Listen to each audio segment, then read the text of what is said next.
Charlotte Dupont était, par apparence, une femme ordinaire, vivant dans un petit village pittoresque de la campagne française.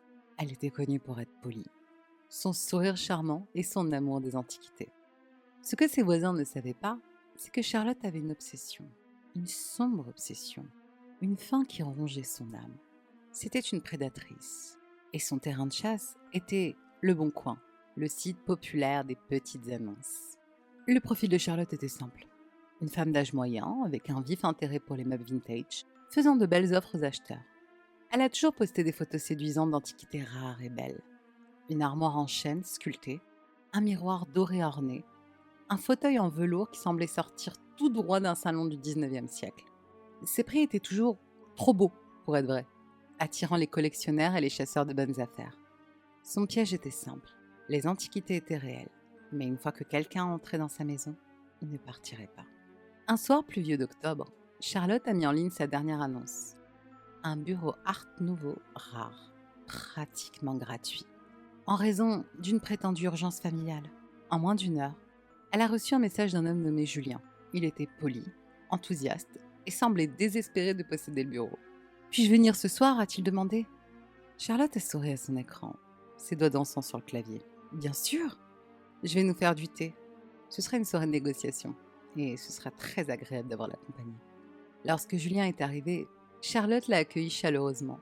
Sa maison sentait la lavande et le bois de cèdre. Un arôme réconfortant masquant la décomposition qui se cachait en dessous. Le bureau était placé au centre de son salon, sa surface polie brillant sous la lumière tamisée d'un lustre antique. Julien admirait le bureau, passant ses doigts sur les sculptures complexes.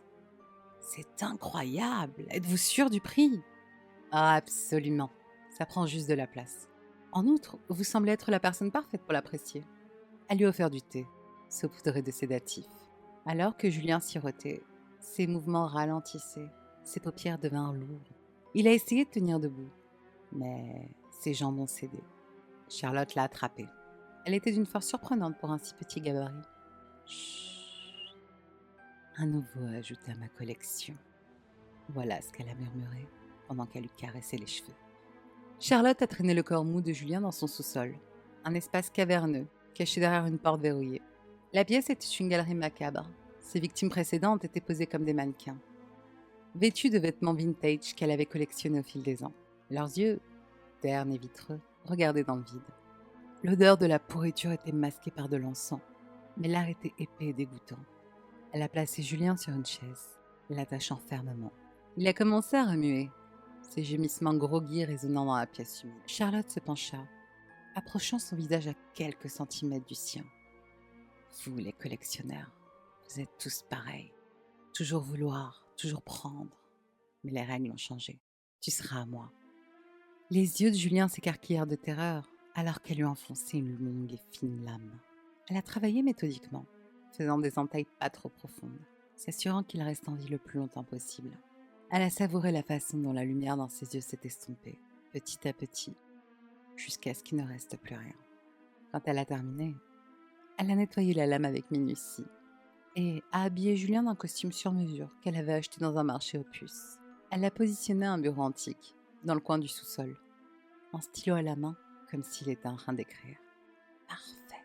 a-t-elle chuchoté en admirant son travail. L'obsession de Charlotte a grandi. La ruée de prendre une vie, de la préserver dans sa galerie était enivrante. Elle a commencé à publier plus d'annonces, chacune plus tentante que l'autre. Les visiteurs sont venus, certains avides, d'autres hésitants, mais ils ont tous rencontré le même sort. Au fil du temps, les villageois ont commencé à remarquer les disparitions étranges. Les touristes et les collectionneurs qui avaient visité la région disparaissaient sans laisser de traces. Les murmures d'une malédiction commençaient à circuler, mais personne ne soupçonnait Charlotte, la femme gentille et calme, avec une passion pour les antiquités. Un jour, une jeune femme nommée Camille a répondu à l'une de ces annonces. Contrairement à ses victimes précédentes, Camille était sur ses gardes et observatrice. Elle a tout de suite remarqué les lourdes serrures sur les portes de Charlotte, la légère odeur métallique qui persistait sous la lavande, et la façon dont les yeux de Charlotte s'attardaient sur elle, calculatrice et prédatrice. Lorsque Charlotte lui a offert du thé, Camille a fait semblant de le boire, le versant dans une plante en pot lorsque Charlotte a tourné le dos. Elle a joué le jeu, admirant les meubles, feignant de s'intéresser aux histoires que Charlotte racontait.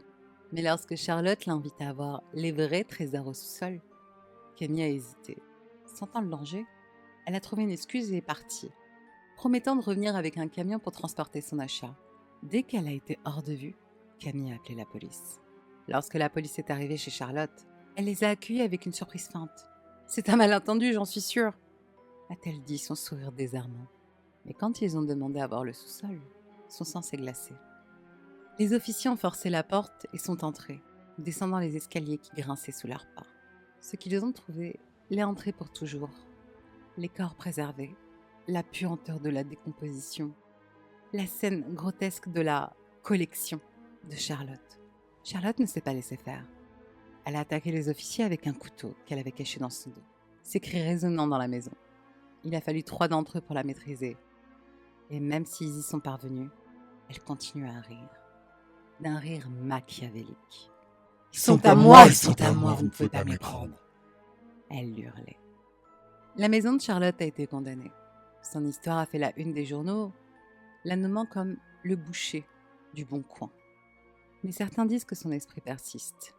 Ceux qui osent visiter la maison abandonnée prétendent entendre de faibles murmures du sous-sol et, en de rares occasions, voir l'ombre d'une femme dans les fenêtres. Et de temps en temps, une nouvelle annonce apparaît sur le bon coin, offrant des antiquités rares à des prix incroyablement bas. Tout ce que l'on sait, c'est que on n'a plus jamais entendu parler de tous ceux qui avaient osé répondre à ces annonces.